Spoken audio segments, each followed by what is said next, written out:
afternoon to you all.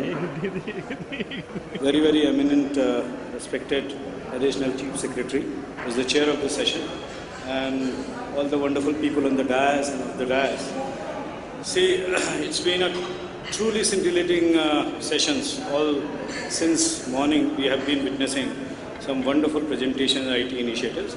This is with regard to innovation and what I call it disruptive innovation in education, because education happens to be the sole sustenance of society. So it goes like this, and it is also in tune with what Honorable Chief Minister earlier in the day during the inaugural session, what he talked about, and I have also pushed in certain points that he had mentioned in the morning. So it's about, first and foremost, it's about Uttarakhand and Uttarakhand primarily, but it says it's a difficult geography. And difficult geography means a lot of, equations are changed, parameters are changed, issues are changed. So it is with regard to a difficult geography. That is what Uttarakhand is.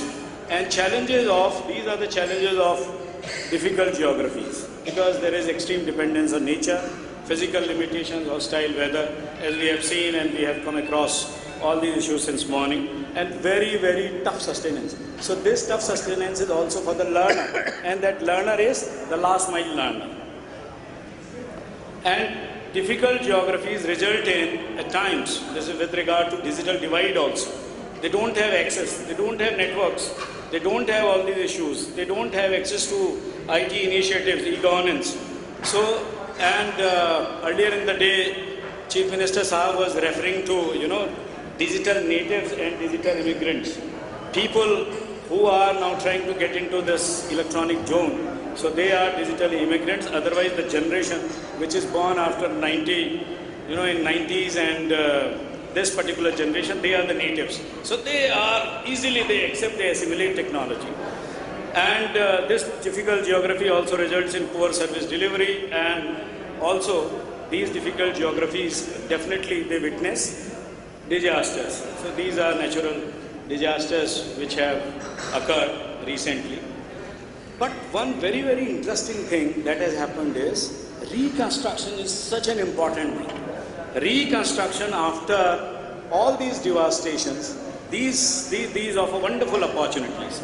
And to me, education happens to be the biggest reconstructor. If we have education and rock solid education, it does mean that reconstruction has, it can do wonders. Now education holds the key, and which way can we innovate?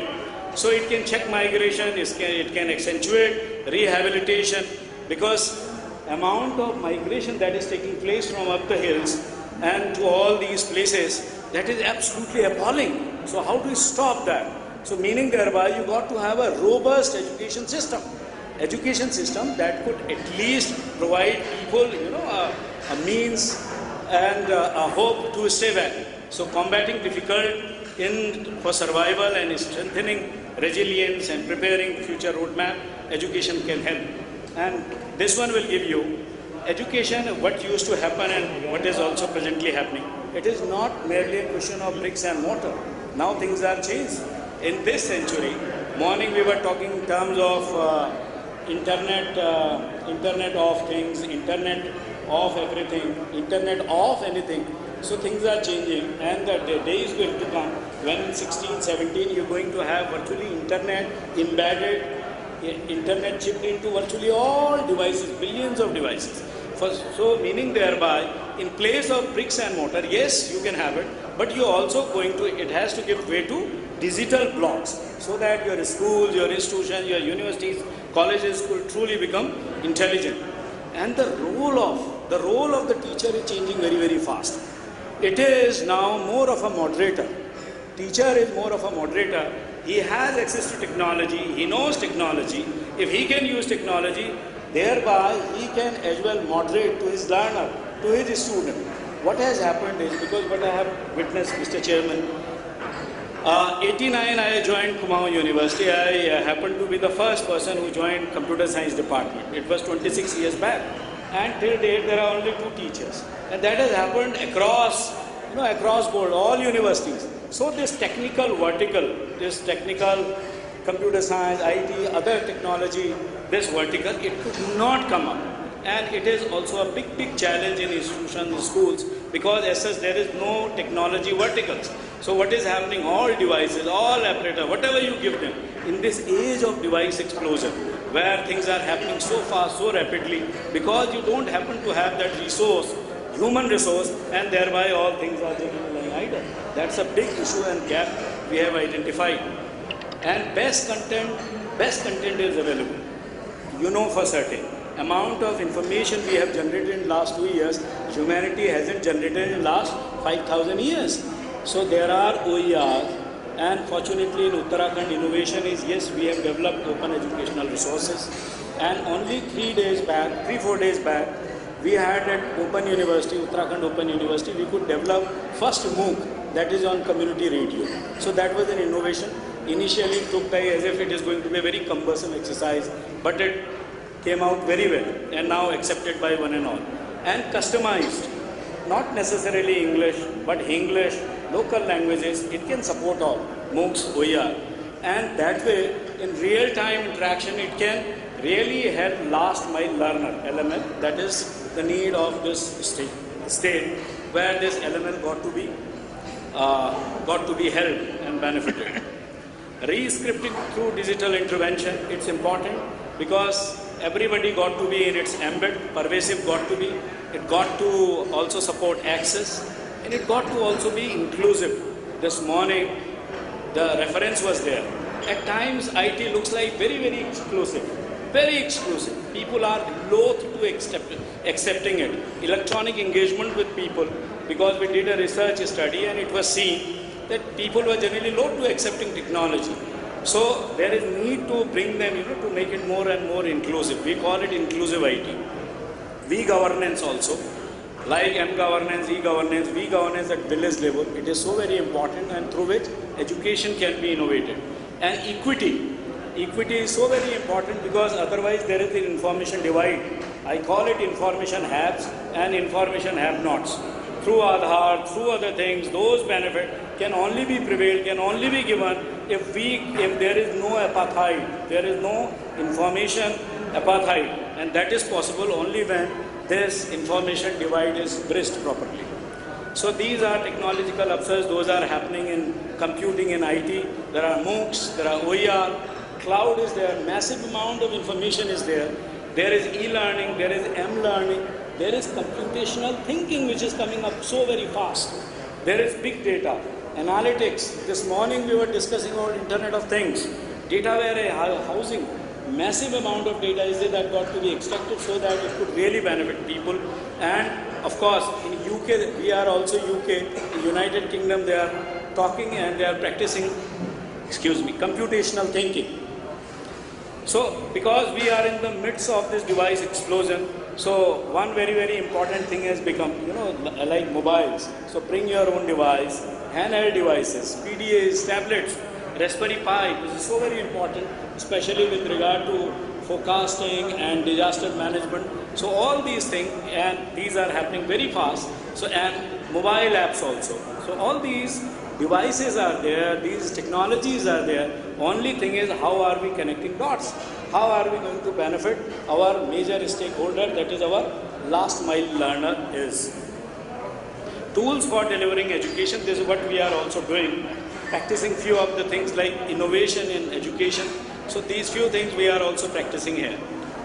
Virtual class, video streaming, and since Mrs. Shyama Iyer is there from IIT Mumbai and heading spoken tutorial project in this state. I am looking after that one in this state, and she is the national head. So what is happening under this national mission on education through ICT, with the help of IIT Mumbai, Amrita University developed one AVU system, video streaming system.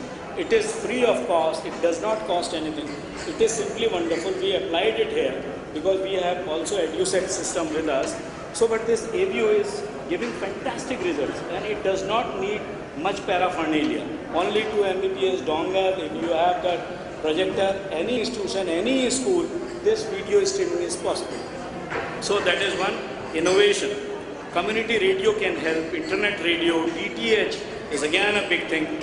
Networks, knowledge networks, so on, so forth. e-learning, mobile regimes, educational quotas can truly revolutionize and transform any state for that matter. This is without grid. If there is no grid, there are no networks, and possibly this is with grid, and of course we can have multiple linkages, multiple resource centers. Why can't universities, colleges be unified? Why can't it be there? Why can't we have a common network through which we can innovate? Because ultimately all these centers are for knowledge creation and for knowledge dissemination. So other institutions can also be brought in. This is one of the flowchart. This is what we wanted. This is technology-enabled education is possibly the only solution through which we can empower our learner. There is no other way out. Only through technology-enabled education. This is one abstract model, and this is physical schema of this thing, how it will go about, how all these networks and finally can culminate into the final delivery. Associative and inclusive IT, as Honorable Chief Minister this morning was referring to, how especially in villages, far-flung areas, people are generally not accepting in school. We generally come to know about the situation where students are not interested, they are not coming to the school. In that situation, what can happen is community learning, group learning, it can be promoted, and through associative IT, inclusive IT, this whole idea can, it can do wonders. And this is again White Dove's approach, through which again so many members of the community, they can help in really raising the basic educational standard of the state. We organized this satellite-based student conference, again one of the innovations we did it. And sir, it was so very successful. People participated from Berena, Agasthamuni, Gopeshwar, all those colleges they participated, and very, very actively they participated, part of our this EduSet program. So they did, and again, these days again, when the streaming is on, so the students participate. But again, the thing is, maintainability and other issues are there, and because of which, if we cannot run this system, so at least we got to have a system which I refer as a view system. So existing gaps were there while we were using this EduSet. Establishing new SITs, satellite interactive terminal, was an issue. Weather conditions, weather is precarious. So what was happening, this link problem was there. User interface issues, because at the other end, suppose nobody is logging on, putting on the system, so it was not functional, and time-bound communication. So all those issues were there. So henceforth, we introduce and innovate solutions of AView. And there are other such streaming systems, so those could be easily used. And this is about this Amrita, and fortunately we have already taken about 400 IDs and passwords from Amrita University. They have readily given us, and since few of them have been already downloaded, so those are operational. And MOOCs, this community radio, as I have already discussed, it has already been innovated, launched. And this power of geospatial, because ultimately this GIS holds the key. Sky holds the key. In the midst of times we are presently, GIS happens to have it's a very, very powerful technology. So mobile integrated with GIS, of course, can do wonders. This is with regard to all the issues and sessions that we were elaborating, and elucidation was going on since morning. So this is one school mapping, and Kumar Sahab he will throw light on this. But this school mapping, it's a very interesting system, and Space Application Center, Uttarakhand Application Center, it's the last slide. We have already mapped 32,000 plus schools of the state, entire state. In fact, presently this look and feel and this coding part is on. Final one, beta version has already been, it is already there. We can also log on to it if anybody wishes. You can also provide your insight about it. So what can happen is, this is already there, it has already been mapped, it is soon going to be rolled out.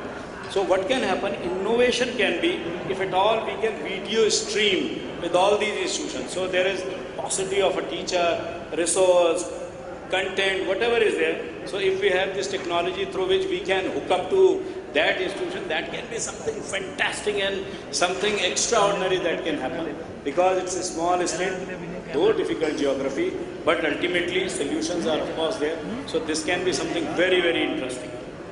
Need of the hour, therefore, is to ensure customized models, to ensure optimum benefits, and rather than should, we should take action. If that action is taken, it means yes, there is a way forward. And approach should be from inclusive to exclusive. And as we know, hole in the wall, it was a pass when in 82 NIIT did it, and now we are doing it in a small place, village, Samalta. That is when you go uphill from this Vikas Nagar, on road to Chakrota. So we have done this study also. We removed the wall. We say this, and electronic engagement. That was wonderful. That was fabulous. It means I know there are immense possibilities, and we can make a big change. Thank you so much.